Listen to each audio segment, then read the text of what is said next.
Max? Yep. Hit that arrow. It's time for Monday Morning Fallout.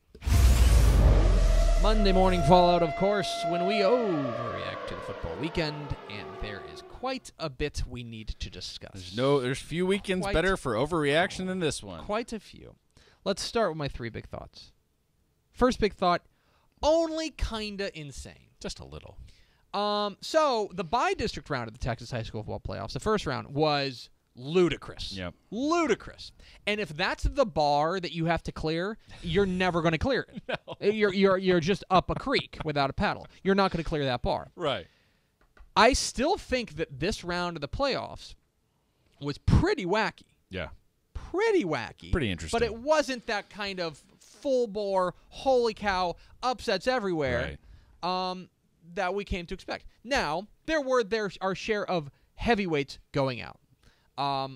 For example, I think the game I was at, I think Duncanville losing to Euless Trinity is a decided upset. Yep. And what a job Chris Jensen has done to rally that team from a 1-3 start, 1-2 start, something like that, and where they just look kind of dead in the water. Yeah. That and was after the year they had last year too, on top of it. Yes. Really. Absolutely. That was an upset. I thought Kingwood over Clear Lake was a pretty considerable upset too, kind of out of nowhere. Kind of out of nowhere, and really watched a lot of that game, streamed a lot of that game. Boy, Clear Lake's got to be kicking themselves for some of the mistakes they made in that one. They just kind of coughed it up. Yeah. But that was one. There were other games that were, of course, we knew we were really excited about. For example, Lake Travis and Converse Judson.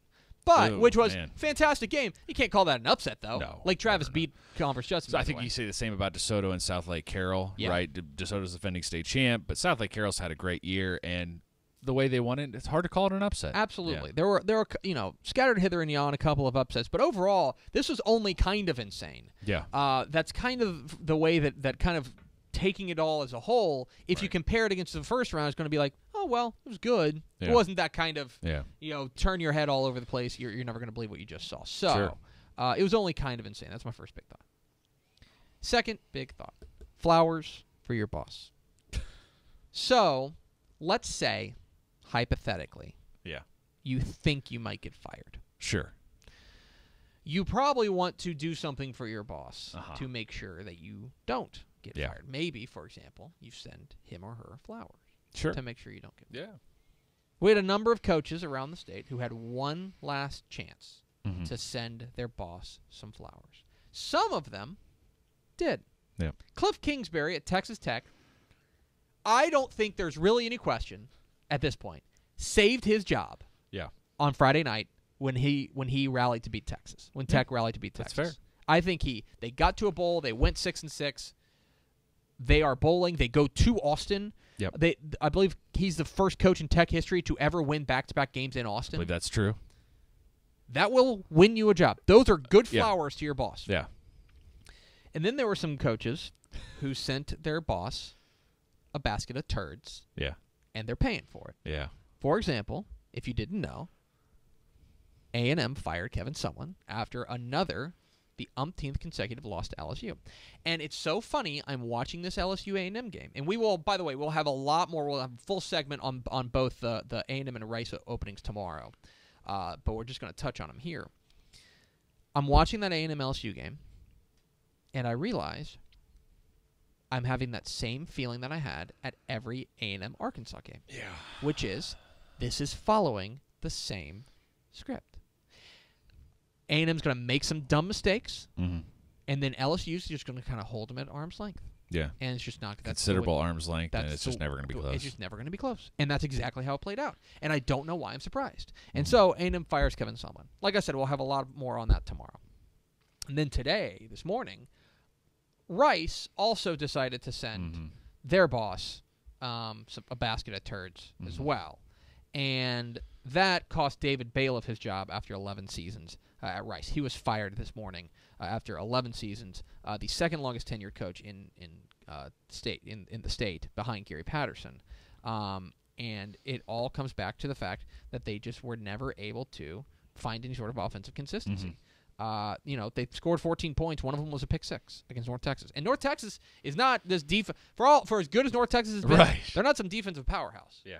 And so David Bailiff loses his job after 11 years. And so you have one last chance to impress your boss. You don't. Same goes for UTSA's offensive coordinator. Right. He's gone. He's gone. Yeah. Right. And you brought this up before the show. Now, after Patterson, the second longest tenured head coach in the state is Cliff Kingsbury. Can you believe that, folks? 11 That's in the unreal. last 5 years. 11 of the 12 FBS programs have changed coaches. Yeah. 11 of the 12. Only one. TCU. Wild.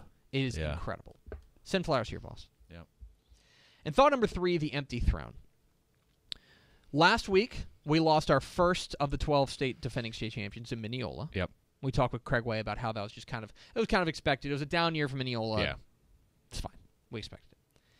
This week, we lost 3 more. Yeah. 3 more. 2 rounds in. Bremond goes down to Tempson. Yeah. 14-11, and we thought that, in the same way, them and Richland Springs goes down to Milford. Milford, we thought that this was going to be I don't think that's an upset, I'll be honest. I think that that's a game, Right. I picked Richland Springs because I thought I'd give them the pedigree edge.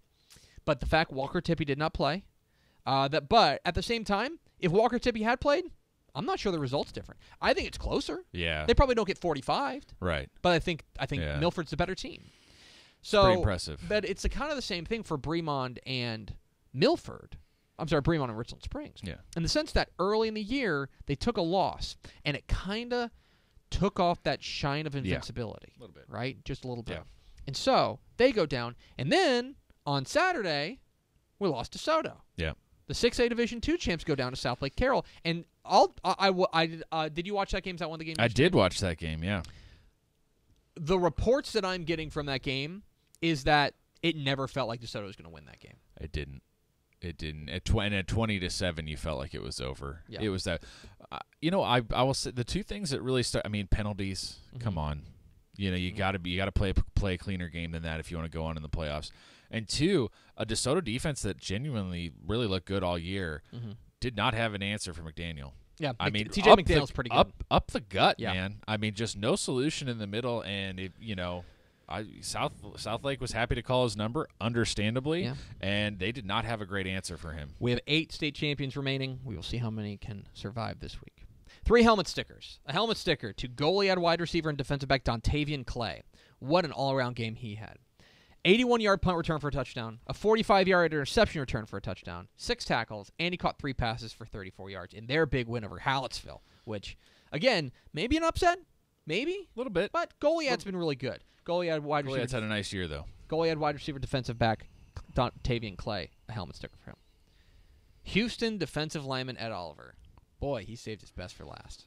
Man, could you imagine if we could just combine the Houston defense and the SMU offense? We might actually have a good American Conference team. 14 tackles, 2 sacks. How do you sack a Navy quarterback twice? I don't know. And 3 tackles for loss in their big win over Navy. Houston, a helmet sticker for Ed Oliver of Houston. And a helmet sticker for Frisco Lone Star linebacker Nick Bolton. They get a big win over Lucas Lovejoy, thanks in large part to his 2 interception returns for touchdown. They had 5 picks in that game, and he took 2 of them back. Pretty good. Helmet sticker for him. 3 teams to watch. Coppell. Their win over Mesquite Horn made me take a beat for the first time, and take a look back and look at the 4 teams remaining in Region 2 of the 6A Division 2, or 6A Division 1, rather, bracket. And one of these teams is going to win this region, okay? Right. It's either going to be, it's either going to be Saxe, survive the scare against Rockwall. It's a great game. Pflugerville-Hendrickson, playing great defense. That'll be a great game. Yep. Round Rock Cedar Ridge continues to roll. Or Coppell. And my question, now that the Woodlands is out, why not Coppell? It's true. Why not? Their quarterback, Brady McBride's playing great. I think their defense is opportunistic. Yeah. They are a team that is, I think, starting to gel at the right time. Yeah. And so, hashtag, why not Coppell? Yeah. Get it trending. Okay. Team to watch, Angelo State. They got a big game this week. They got a bowl game. They got a bowl game. Sort of, whatever it is. Taking on Washburn. Washburn, in a bowl game. So, keep an eye on Angelo State. They'll go. close out their season. And Commerce. Commerce getting the big win over Sunnyvale. Yeah. Their second. They were 0-6 to start the year. 0-6. Yeah. And they're in the 3rd round of the playoffs. Yep. Congratulations to Commerce. Yeah. They are a team to watch. 3 to see. Friday night, if you're in Corpus Christi, get to Buccaneer Stadium.